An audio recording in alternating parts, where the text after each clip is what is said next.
Good morning, students. In the last class, we studied about Coulomb's law. Coulomb's law stated that the force between 2 point charges is directly proportional to the product of the charges and inversely proportional to the square of the distance between them. Coulomb did not tell anything about if more than two charges are present, then what will be the force. So to find out the force between a force on a charge due to many other charges, we use principle of superposition. What is the principle of superposition?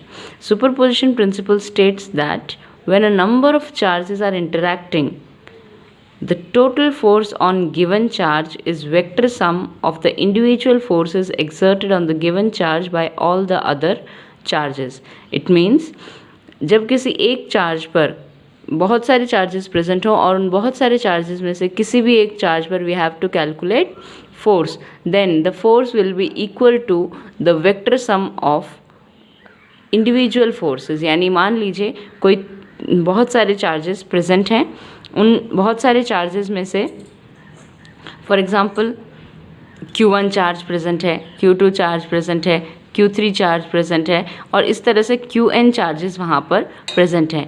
In Qn charges की वजह से हमें इन सभी charges की वजह से किसी एक चार्ज पर हमें फोर्स कैलकुलेट करनी है. मान लेते हैं यहाँ पर Q1 चार्ज पर हम फोर्स कैलकुलेट करते हैं due to Q2, Q3 and Qn charge.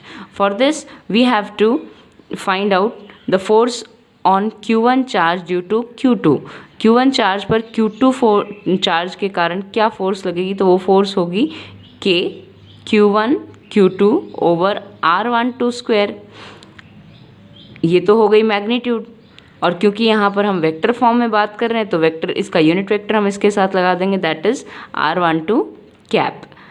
Okay, so force on Q1 charge due to Q2 will be K Q1 Q2 over R12 square into R12 cap. Similarly, the force on Q1 charge due to Q1 charge पर Q3 charge के कारण जो force लगेगी उस force की magnitude क्या होगी, again K Q1 Q3 over R13 square into R13 cap, where R13 is distance between charge Q1 and Q3 and R13 cap is the unit vector along R13. Similarly, इसी तरह से अगर Q4, Q5, Q6 इस तरह से कितने भी charges present हों, हम उन सभी को पहले तो उन सभी की मैग्नीट्यूड लिख लेंगे, उसके बाद उनका वेक्टर एडिशन कर देंगे. यानी F12 तो किधर होगा, अगर Q1 चार्ज और Q2 चार्ज दोनों ही चार्जेस पॉजिटिव हैं तो F12 किधर होगा. ऑफकोर्स सी बात है, दोनों चार्जेस एक दूसरे को रिपेल करेंगे, क्योंकि हम यहाँ पर Q2 चार्ज से Q1 चार्ज पर फोर्स बात कर रहे हैं तो Q2 चार्ज इसको रिपेल करेगा और इसको रिपेल करके अपने से दूर भेजने की कोशिश करेगा. और दूर भेजने की कंडीशन में हम यूँ कह सकते हैं कि force on Q1 charge due to Q2 will be along this direction. इन दोनों को ज्वाइन करने वाली लाइन के आउटवर्ड डायरेक्शन में होगा. Similarly, if Q3 is also positive, then force on Q1 charge due to Q3 F13 will be in this direction. Similarly, Qn charge की वजह से फोर्स कितनी हो जाएगी, F1n. और इन सभी फोर्सेस का वेक्टर एडिशन हमें करना है. आप सभी को बता रखा है, 11th में हमने डिस्कस किया था कि बहुत सारी फोर्सेस एक जगह एक्ट करें तो उनका रिजल्टेंट कैसे निकालना है. ठीक है, हमें पता है कि अगर कोई भी दो फोर्सेस जो कि इक्वल हैं मैग्नीट्यूड में, मान लीजिए कि एक फोर्स ये है F, या एक वेक्टर ये है F, दूसरा वेक्टर ये है F, दोनों ही वेक्टर्स की मैग्नीट्यूड क्या है, same.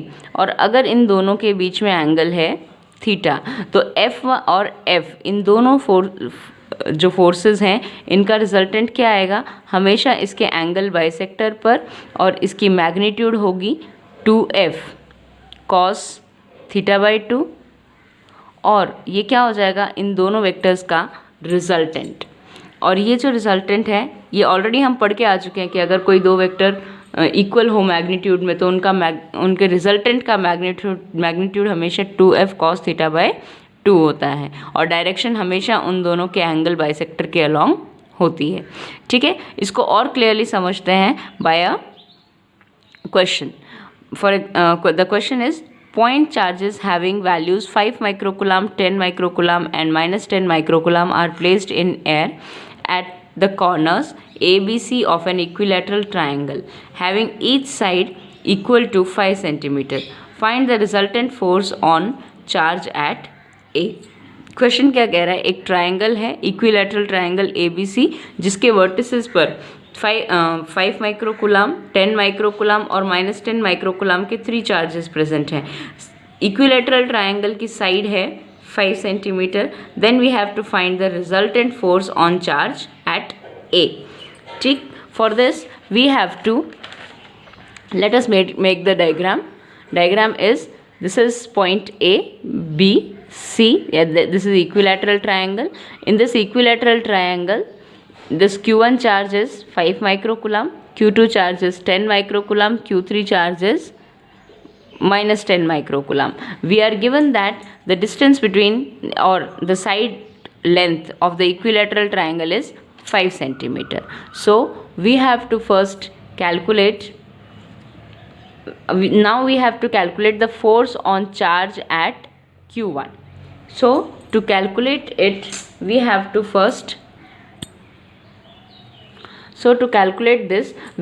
first find individual forces on Q1 due to Q2 and Q3. मान लेते हैं Q2 चार्ज के कारण Q1 चार्ज पर जो फोर्स लग रही है उसको हम नेम कर देते हैं F12. ठीक, F12 फोर्स की मैग्नीट्यूड की हम बात कर रहे हैं तो वो कितनी होगी, K Q1 Q3 ओवर ये क्या है AB का होल स्क्वायर। अब ऑफकोर्स सी बात है कि इसकी डायरेक्शन क्या होगी, ये तो हो गई मैग्नीट्यूड। डायरेक्शन क्या होगी, डायरेक्शन होगी क्योंकि दोनों ही चार्जेस पॉजिटिव हैं, ये +5 माइक्रोकुलाम है, ये +10 माइक्रोकुलाम है, तो फोर्स विल बी ऑफकोर्स सी बात है कि उन दोनों चार्जेस को ज्वाइन करने वाली लाइन में आउटवर्ड की ओर होगी, यानी the force F12 will B along this direction. Okay, so I can say it is along B to A. This is force F12. Force on charge Q1 due to charge Q3, इसको हम name कर रहे हैं force F13. That is equal to K Q1 Q3 over, अब यहाँ पर distance क्या है, यहाँ पर डिस्टेंस है AC whole square which is along. अब ये किसके अलोंग होगी, इसकी डायरेक्शन क्या होगी, ये तो हो गई मैग्नीट्यूड. डायरेक्शन क्या होगी, ऑफकोर्स सी बात है डायरेक्शन, क्योंकि एक चार्ज प्लस है दूसरा चार्ज माइनस है, यानी एक पॉजिटिव चार्ज है एक नेगेटिव चार्ज है, तो फोर्स कैसी होगी, अट्रैक्शन, यानी -10 माइक्रोकुलाम +5 माइक्रोकुलाम को अपनी तरफ अट्रैक्ट करेगा, यानी F13 इस डायरेक्शन में होगा. This is F13. So force, net force on charge Q1 due to Q2 and Q3 will be equal to, उसको हम नेट फोर्स को कह रहे हैं F. That net force F will be equal to F12 vector plus F13 vector. ठीक है, अब इनका वेक्टर सम करने के लिए पहले हमें क्या फाइंड आउट करना पड़ेगा, यहाँ पर हमें फाइंड आउट, पहले तो F12 और F13 की वैल्यूज़ फाइंड आउट कर लेते हैं.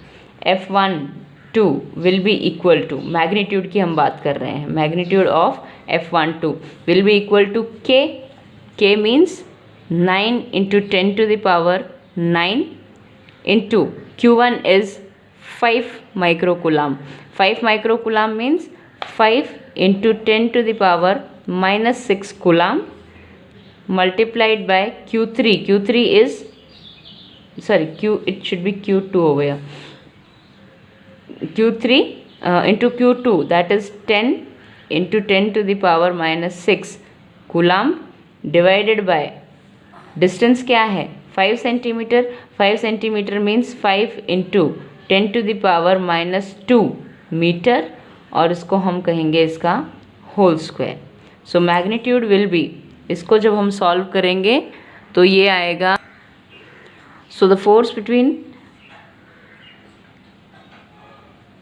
force F12 will be equal to 9 into 10 to the power 9 into 5 into 10 to the power minus 6 into 10 into 10 to the power minus 6 divided by 5 into 10 to the power minus 2 whole square. This will come out to be 180 Newton. That is along, किस direction में होगी? Along B to A. Okay, now force F13, इसकी magnitude find out करते हैं। Magnitude क्या होगी? K Q1 Q3 over R square. K is 9 into 10 to the power 9 into Q1 is 5 into 10 to the power minus 6 into Q3 is minus 10 microcoulomb. क्योंकि हम magnitude की बात करते हैं, इसमें केवल मॉड लेते हैं क्यू चार्जेस का, इसलिए यहाँ पर भी आएगा 10 into 10 to the power minus 6 divided by 5 into 10 to the power minus 2, क्योंकि इक्विलैटरल ट्रायंगल है तो ये साइड भी कितनी हो गई? 5 सेंटीमीटर, और उसको हम मीटर में कन्वर्ट करेंगे तो वो क्या आ जाएगी? 0.05 होल स्क्वायर। या इसी को मैं ऐसे लिख सकती हूँ 5 into 10 to the power minus 2, और इसी को मैंने क्या लिख दिया? 0.05 और उसका whole square. It will also come out 180 Newton along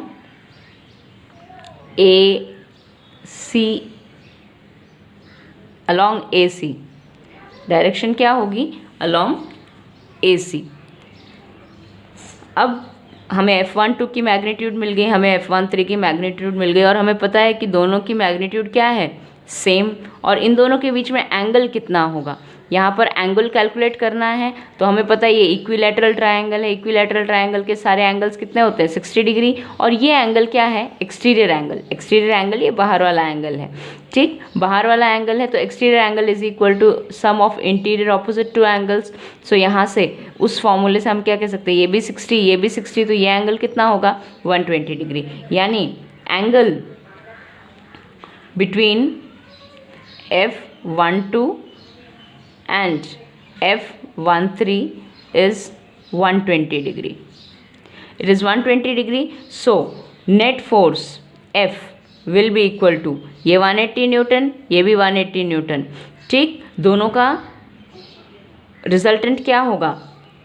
2 into 180 cos 120 bye 2। कैसे, किस फॉर्मूले से हमने किया? It is equal to resultant is equal to 2F cos theta by 2, ठीक। इसकी जगह पर आप ये फॉर्मूला भी यूज़ कर सकते थे, R is equal to under root F1 square plus या P square plus Q square plus 2PQ cos theta. उसका भी रिज़ल्ट यही आएगा, इसका रिज़ल्ट ही यही आएगा जब P और Q की दोनों की वैल्यूज़ सेम हो जाएंगी, ठीक। So resultant will be F is equal to 2 into 180, 2 into 180 into cos 60। तो कॉस 60 कितना होता है? Cos 60 is √3 by, cos 60 is 1/2, isn't it? So cos 60 is 1/2. The force will come out to be 180 Newton. It means, और वो direction किसके along होगी? Of course सी बात है F12 और F13 के एंगल बाइसेक्टर पर, यानी कुछ इस तरह से। दिस विल बी F, और इसकी मैग्नीट्यूड कितनी होगी? 180 Newton. Clear? So this question you must have understood that how to solve a question with more than which is applied which is using principle of superposition for solution. Clear? Now let us solve numericals based on Coulomb's law. Let us see. The question is, a charge is placed at the center of a line joining the two charges, each of magnitude capital Q. Prove that the system will be in equilibrium if q is equal to -q/4। कोई charge है, कोई दो charges हैं जिनकी magnitude है capital Q, इनके बीच में, इनकी जो ये लाइन इनको ज्वाइन कर रही है, उस लाइन पर मिडिल में, सेंटर में हम एक और चार्ज रखते हैं। For example centre point is at C, हम एक और चार्ज रख रहे हैं। कितना चार्ज रख रहे हैं? Small q। So according to question it is saying that the system will be in equilibrium. ये पूरा सिस्टम इक्विलिब्रियम में तब होगा जब इस q की वैल्यू -q/4 के इक्वल होगी। अब कोई भी सिस्टम इक्विलिब्रियम में कब होगा? कोई भी सिस्टम इक्विलिब्रियम में तब होगा जब उस सिस्टम पर नेट फोर्स जो लग रही है वो नेट फोर्स क्या हो जाएगी? 0। यानी यहाँ पर हम पहले तो सिस्टम इक्विलिब्रियम में रहा होगा, Q और Q जब प्रेजेंट थे, लेकिन जैसे ही हमने स्मॉल q यहाँ पर रख दिया, उसकी वजह से जो फोर्स अप्लाई होगी वो फोर्स इस Q की वजह से इस पर भी होगी, इस Q की वजह से इस पर भी होगी, या हम यूँ भी कह सकते हैं कि ये Q चार्ज इस पर भी फोर्स लगाएगा, ये Q चार्ज इस पर भी फोर्स लगाएगा, और दोनों ही चार्जेस इस पर फोर्स लगाएंगे तो ऑफकोर्स सी बात है ये इस पर कुछ फोर्स लगेगी। लेकिन अगर ऐसा हो कि इस B पॉइंट पर रखे Q चार्ज की वजह से जो फोर्स लग रही है और इस A पॉइंट पर रखे Q चार्ज की वजह से जो फोर्स इस स्मॉल q चार्ज पर लग रही है, अगर वो फोर्स इक्वल एंड ऑपोजिट हो जाएं तो net force will B 0। Net force 0 होते ही ये चाहे यहाँ प्रेजेंट हो या नहीं हो तो इस पर नेट फोर्स 0 हो जाएगी। It means the system will be in equilibrium. So for this to calculate हमें फाइंड आउट क्या करना है कि इस q की वैल्यू -q/4 के इक्वल हो। ठीक, उससे पहले हमें फाइंड आउट करना है फोर्स। हमने एज्यूम कर लिया कि ए बी दो पॉइंट्स हैं जिन पर कैपिटल Q चार्जेस रखे थे। ए बी पॉइंट के बीच का डिस्टेंस था फॉर एग्जांपल 2x। 2x क्यों लिया? क्योंकि ये कैलकुलेशन में इजी रहेगा। हम x भी ले सकते थे लेकिन कैलकुलेशन की इजीनेस की वजह से हमने इसको 2x माना। पॉइंट C पर हमने मिड पॉइंट C पर हमने एक स्मॉल q चार्ज रखा। सो ऑफ कोर्स ये बात है distance between A and C is x, distance between B and C is also x. So force on charge at C due to charge at A, यानी force on charge C due to charge A will be equal to कितनी होगी? Magnitude क्या होगी? पहले तो magnitude होगी K small q capital Q over distance कितना है दोनों के बीच, A और C के बीच, x और इसका स्क्वायर। अब इसकी डायरेक्शन क्या होगी? तो ऑफकोर्स सी बात है डायरेक्शन की बात हम बाद में करेंगे, लेकिन हमें क्या करनी है? नेट फोर्स पहले 0 करनी है। वो डायरेक्शन अपने आप ही आ जाएगी जब उस डायरेक्शन को यूज़ करके हम ये वैल्यू फाइंड आउट कर पाएंगे। So force on charge at C due to A will be KQQ over x square. Force on C due to charge at B will be equal to K Q into Q, दोनों charges का product divided by A B distance कितनी होगी? क्योंकि mid point पर रखा है या centre पर रखा है, distance again will be x square. ठीक, अब क्योंकि हमें स्मॉल q चार्ज को इक्विलिब्रियम पे रखना है तो total force on small q charge should be 0। तो total force on small q charge यानी total force on q will be equal to 0। Small q charge पर फोर्स 0 होना चाहिए, which implies FCA plus FCB should be equal to 0, यानी K Q into capital Q upon x square plus K Q into capital Q upon x square should be equal to 0। हमें पता है K की value क्या होती है? 1/4πε0, लेकिन यहाँ हमें लिखने की ज़रूरत नहीं है। क्यों नहीं लिखने की ज़रूरत है?